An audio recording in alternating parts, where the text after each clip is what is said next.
Vous pensez connaître Venise et si l'on vous disait qu'il existe des endroits où vous pouvez vous promener sans croiser aucun touriste? Restez bien jusqu'à la fin de la vidéo car le dernier lieu que nous allons vous partager est encore plus étonnant que les autres. Allez, c'est parti!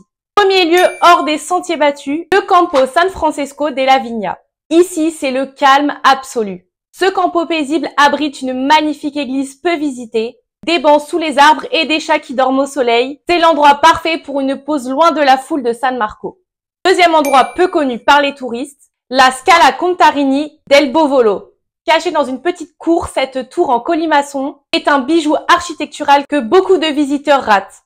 Montez au sommet pour une vue imprenable sur les toits de Venise, et tout ça sans la cohue.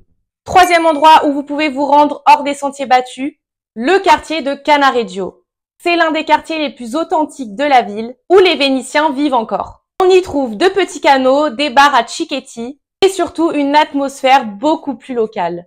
Vous pouvez aussi vous rendre au quatrième endroit, l'île de San Giorgio Maggiore. Pour cela, vous n'avez qu'à prendre un vaporetto, juste en face de la place Saint-Marc, mais au lieu de suivre les foules, débarquez sur cette île.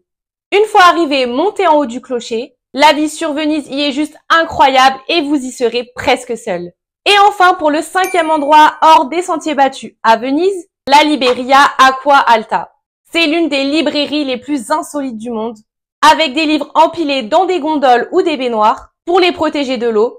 Une petite pépite à explorer même sans acheter. Alors vous êtes prêts à sortir des sentiers battus de Venise? Si vous souhaitez découvrir tous ces lieux secrets et plein d'autres anecdotes étonnantes, n'hésitez pas à nous contacter pour réserver une visite avec l'un de nos guides francophones passionnés.